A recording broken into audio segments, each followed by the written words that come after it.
Shane, for that post-Thanksgiving stuffing warm Canadian welcome. And welcome to the Good, the Bad, and the Orange. Today I have celebrities. I don't know about that. I have those on a higher level, those who wear collars. We're joined today with Pastor Mark McCrory and Pastor Jeremy DePena from Desert Foothills Lutheran Church and preschool. We're going to try to put that on a sign. That's another topic. But anyhow, I had them join us today because, our audience is people moving to Arizona. And one of the things that we see on our private group, which is at about 17,000 members, is, okay, I'm here. How do I connect with people? Mm-hmm. People are friendly, but I don't know where to...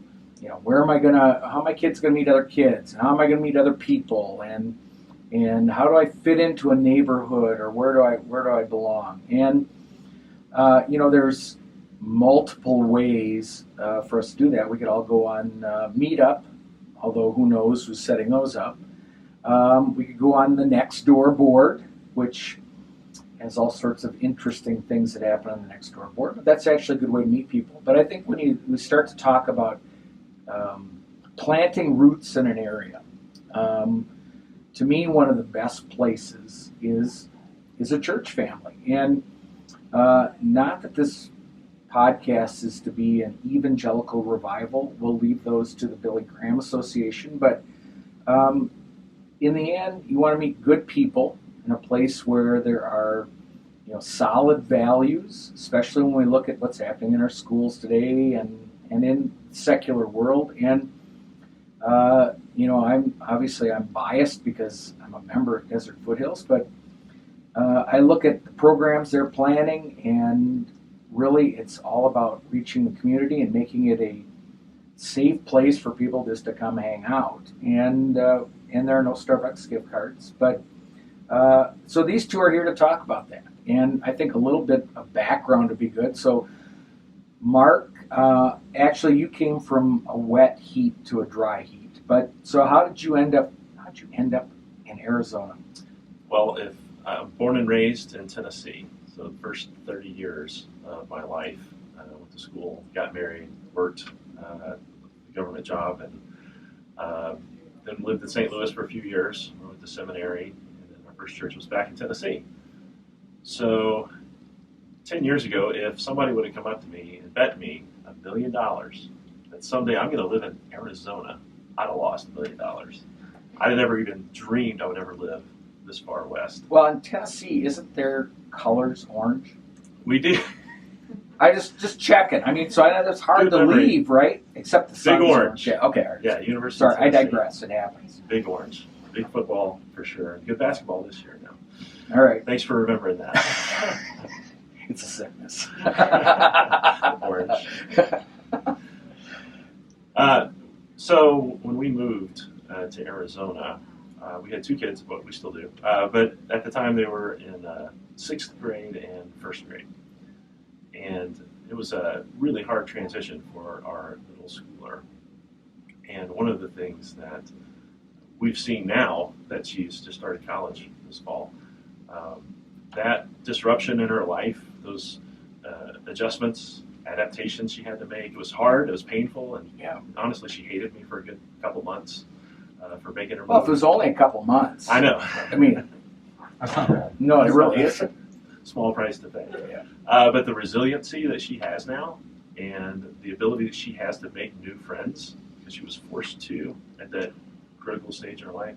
Now she's in college, and the way she's blossoming, and it blows me away how that's affected her in such a positive way. It's interesting you make that comment. I kind of forget about that you relocated. So in our business, we deal with a lot of relocation people. And probably the number one challenge with relocation people is their kids adjusting, because, kids like things, they like stability, and, that idea of big change is really difficult. And, and so that's another reason why people need to find a reason to want to connect, is what am I going to do with my kids? They're fish out of water because, they're meeting, they feel like they're the only ones, and that whole deal. And so, how is, I guess, so obviously you moved here and she's blossomed and. Well, so you're moving from the wet heat, the humidity of the south, to the dry heat here. The other comparison I can make is very big on southern hospitality. Yeah. Like I said, we've lived in Missouri. We know folks from Minnesota nice, Passive aggressive. But there's really nothing compared to southern hospitality. Right. Etiquette, manners, warm, welcoming people. But when we moved to Arizona, I was really surprised at how warm and welcoming everyone is here. I think it's because so many people here are transplants. We don't have, the majority of the people, they don't have grandma living around the corner to babysit the kids if I have to go into work. And so I think people are open to making new connections and even deep connections.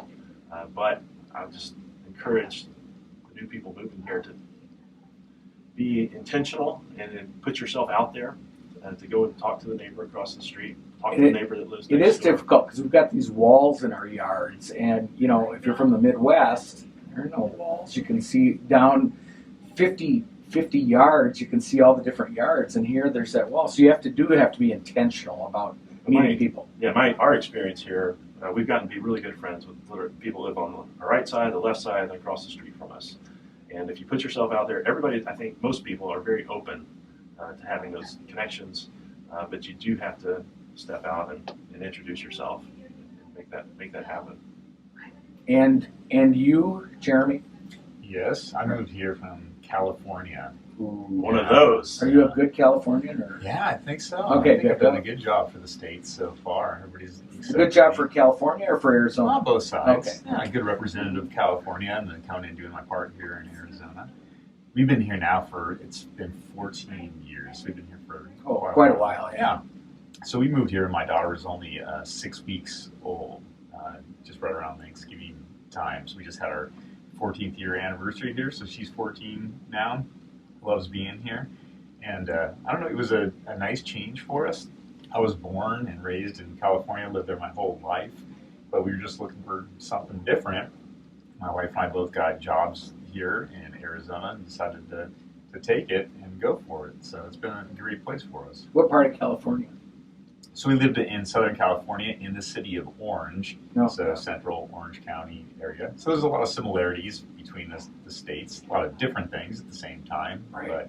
But it's nice not being so far away from family. We still get back to California quite a bit. And then my mother and father-in-law actually followed us out here, so they're out here with us now too, which is great.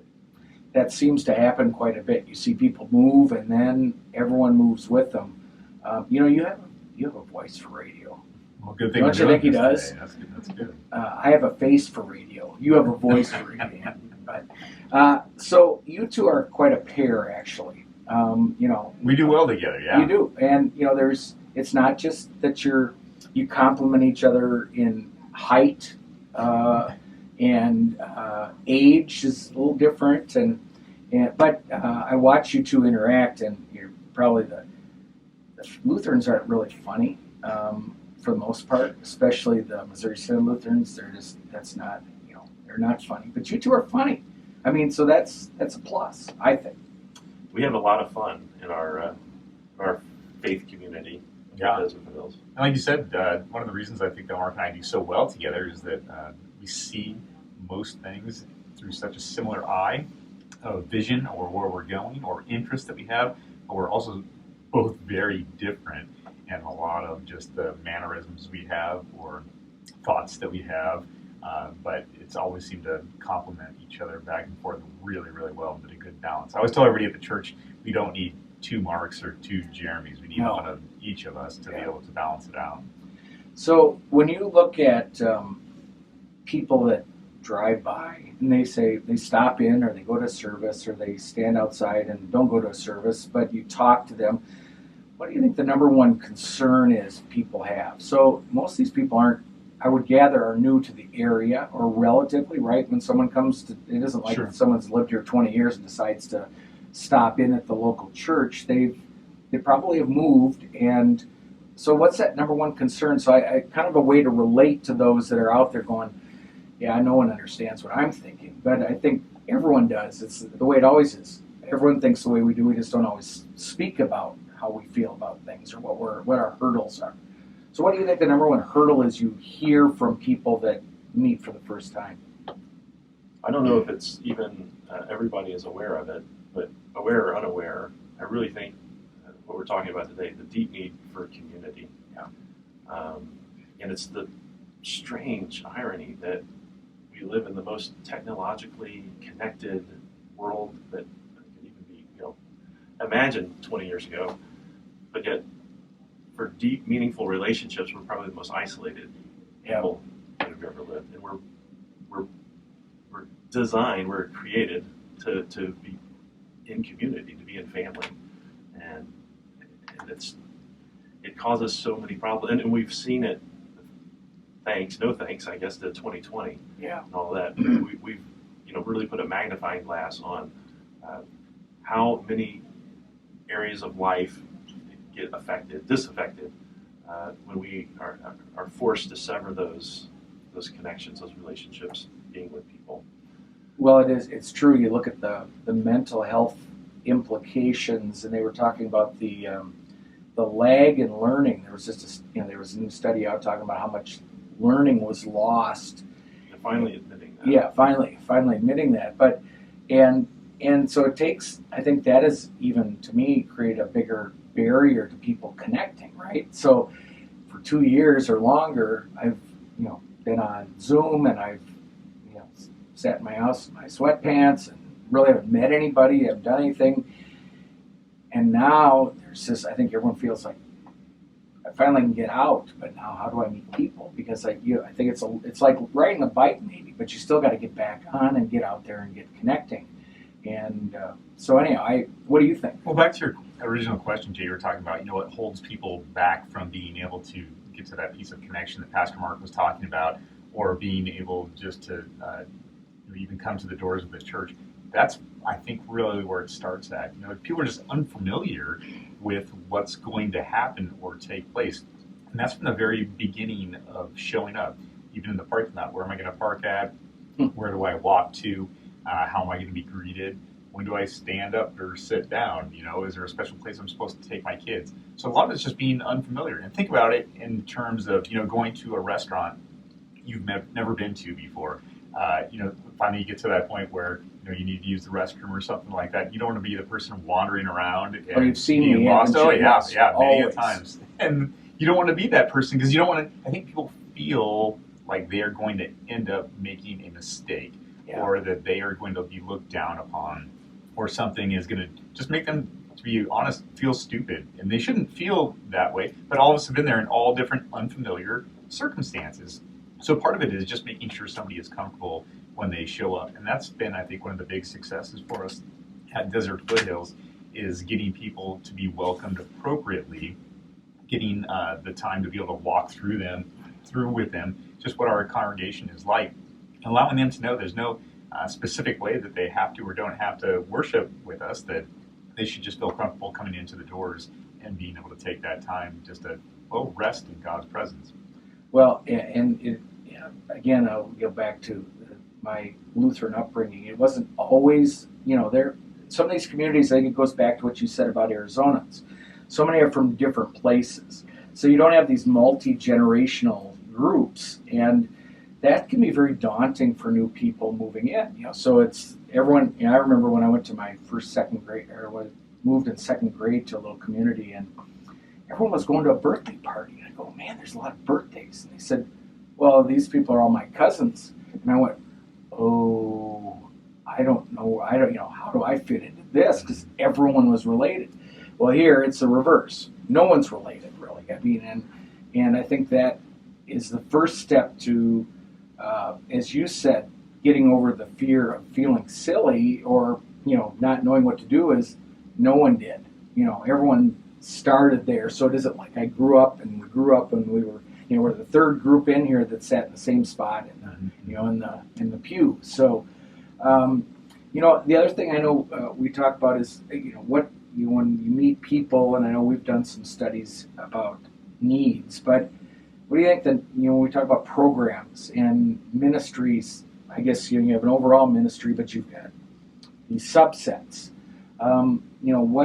Someone's thinking about where, I'm not, I don't want to go in and have someone hit me with a Bible, and that, of course, we don't do that. That's the church down the street. But, what kind of programs, so you think about practically. So let's talk about practical life and connecting, because that's the first place that I think that gets over the hurdle of, someone's going to swing incense at me or sprinkle me with holy water. There are people who have all sorts of ideas, but what practically for my family coming to an organization like this, what's there? So what is that?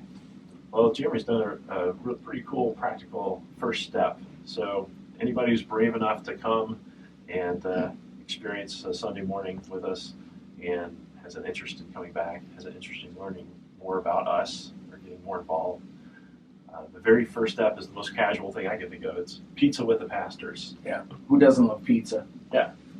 And pastors. Really? Well, Most people. It's when you look over your glasses at us that I feel bad in the back row. But yeah, we try to create that casual, friendly family feel right from the very beginning. And obviously, that's a small picture of what I believe our whole DNA is, kind of our faith community.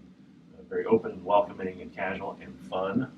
Well, the other things, too, just for people coming directly to us, a lot of congregations in town just have one form of worship, whether they either are focused on a contemporary style or focused on traditional, both which are wonderful. And we've always seen value in both of those. So we do offer that. We have a traditional service and a contemporary service every Sunday. So that's something I think that really sits well with a lot of people, too. Most people come, they'll kind of try out both and see how it goes and see just what kind of fits their level of being comfortable a little bit more. The two services are actually very similar. The thing that separates them most is probably one is more casual, obviously, and one has more of a just distinct music style than the other. One has a beautiful organ that we use. We do a lot of traditional hymns. There's a lot of just tradition as a whole that you really see, especially during Christmas in that venue.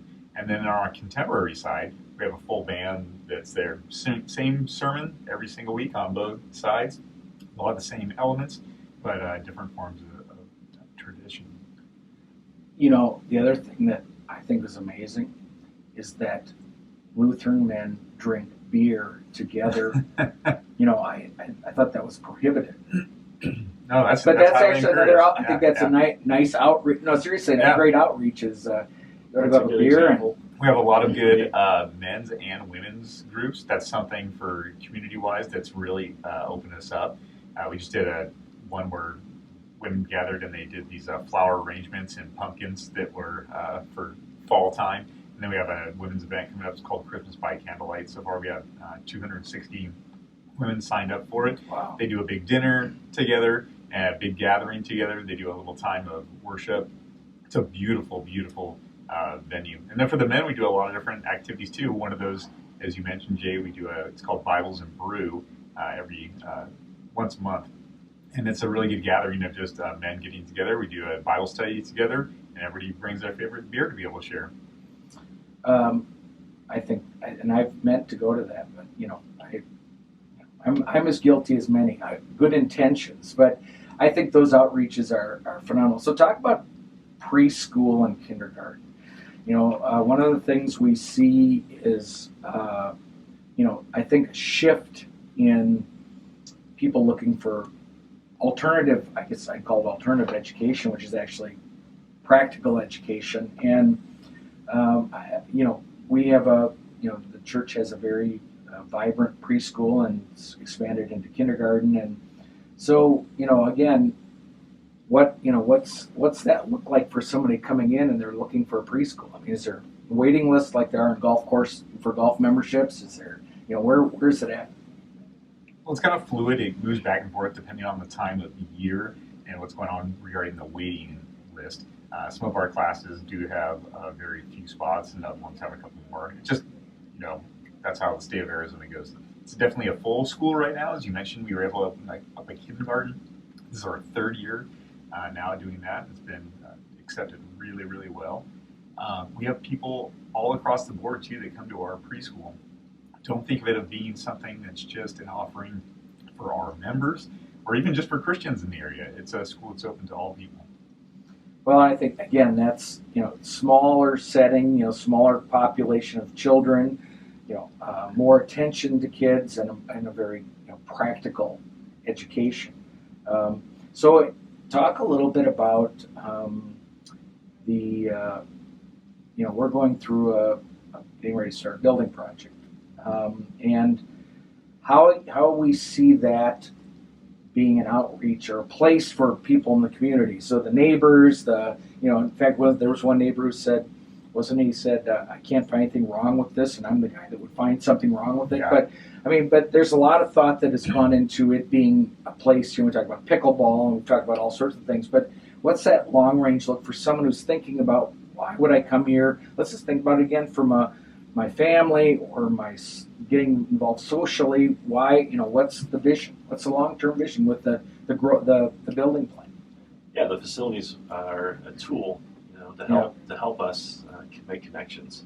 And we see one of the biggest challenges in our area, in our country, we'll say, as people living in community with each other, building those relationships.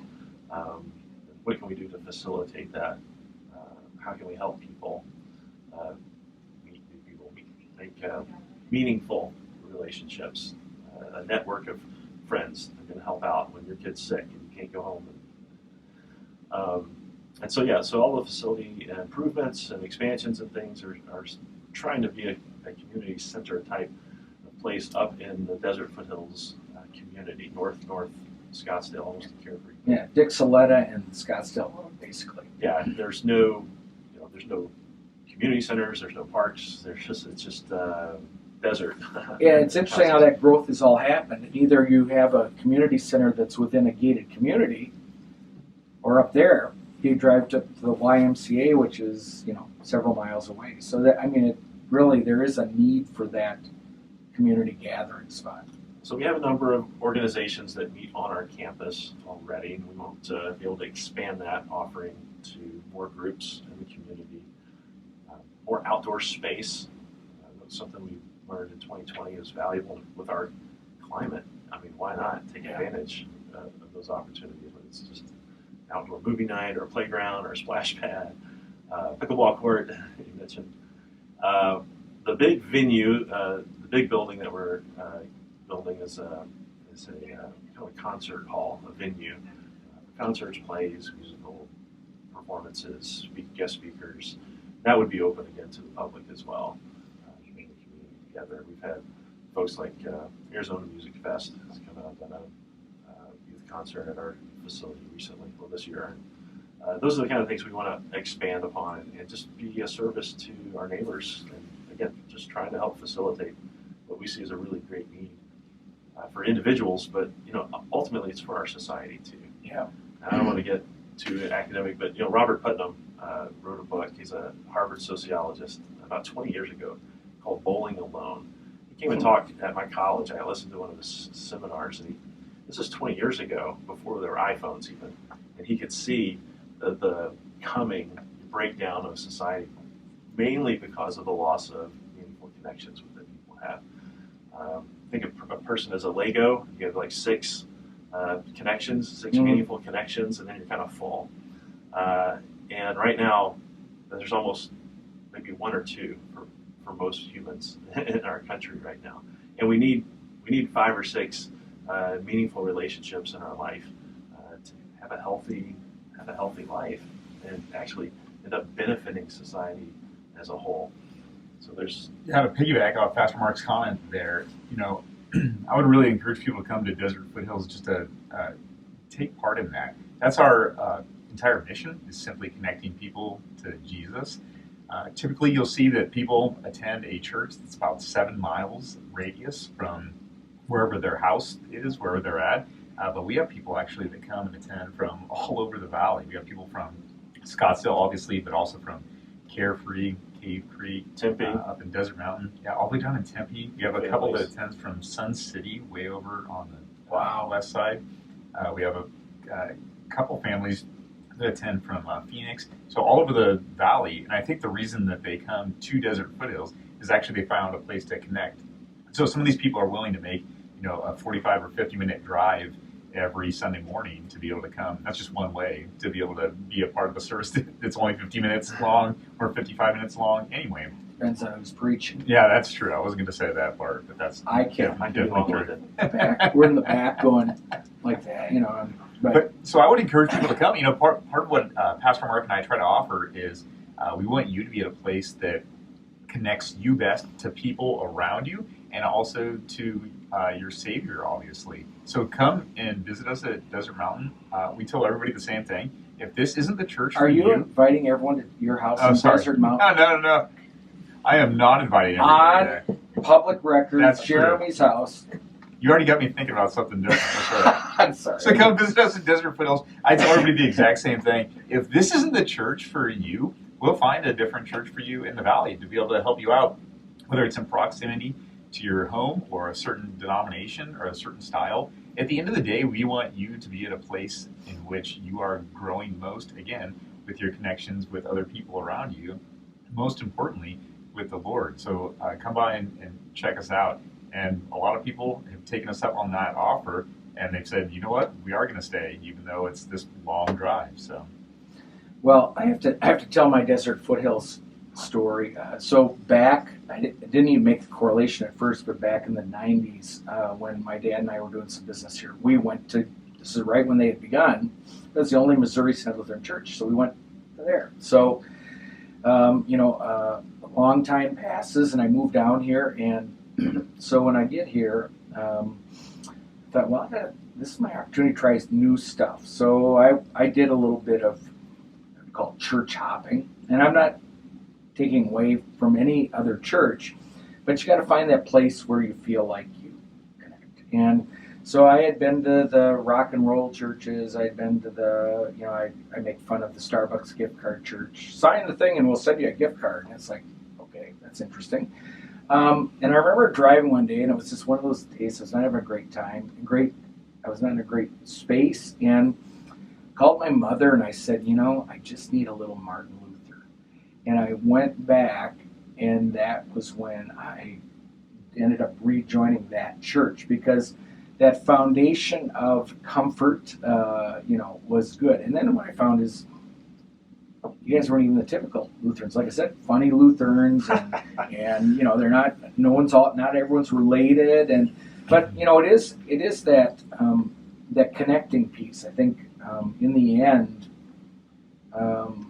we talk about the life groups that have been started, and really biblically they talk about people congregating in small groups. That's how you meet people. That's how you build your network of people that help you. It's all those pieces that really become, I think, important to being healthy in society.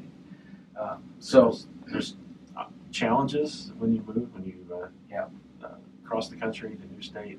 There's also great opportunities. And again, I go back to my daughter's story, the experience she's had, and how much she's just matured through that. So, building connections. You can certainly meet people on Nextdoor. You can meet people at the community center, in your neighborhood, or at the country club, the golf course. But I will make the case for lasting, deep connections in a faith community. Yeah. Wherever that faith community is. It'll make a huge difference in the quality of your life and your families. And if you come to a Wednesday morning Bible study at 7:30, you will learn about World War II, the Korean conflict, the history of Ford Motor Company. You will learn about aviation aircraft. You will learn about politics, and then we get started. Those guys do everything. They do it all, but they're an amazing. To talk about knowledge and them to be. That's become my favorite thing, because those guys are talk about genuine to the core, and actually very welcoming. For usually the old guys aren't very welcoming, and I'm the young guy in there, so it's. We have a very unique DNA. Yes, it is. Very, very unique. Yeah. Well, any final thoughts you want to? And you have a closing argument? I mean, statement? No, I'm just kidding. Sure.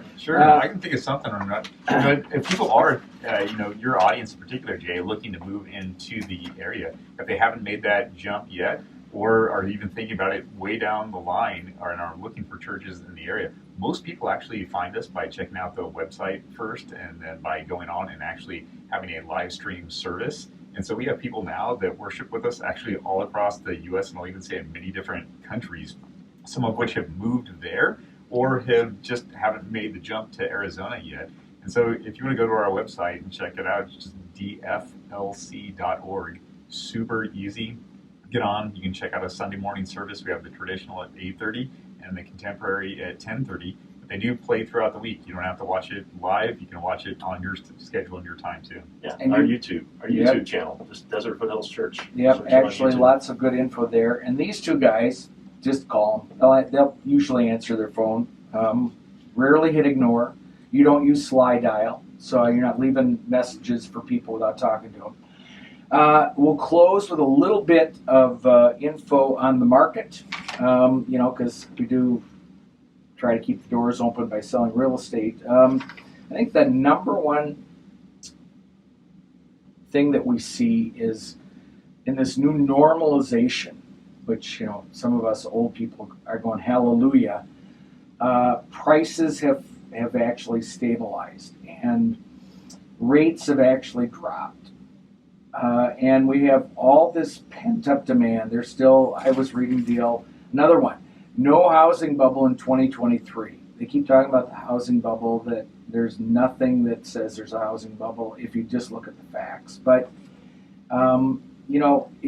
we're in such a rapid growth area. We talked about that with not only with a church and school, but in we look at the tech growth along 303 and in North Phoenix and Peoria and in all areas. So we're really on the beginnings of probably a 5-year massive growth pattern. And so we had a little pause because everyone went, 6.5%, 7%, 8%. I'm not doing that. But those on the sidelines are going to jump back in after the first of the year. And so I always say, why wouldn't you buy a house when you can negotiate a little bit, refi later, we've still got 160 people, is it a day, month, week, day, right? Maricopa County. Yeah, I got a lot of people moving here. And you know what? They're not leaving. So it's a great time to be in the market. It's a great time to be in Arizona. And so that's really all I have. Do you guys have anything? You two ladies? You didn't say anything. Nothing. Usually there's a stop it. No, there's well, with that said, we will have the information for these guys and at the bottom of the podcast, and it'll be on YouTube once that gets published. And like I said, like, share, comment, what else? Download. I think that's all. Subscribe, thank you, to The Good, the Bad, and the Orange. And until next time, or if I see you at Desert Foothills Lutheran Church, we'll see you. Goodbye.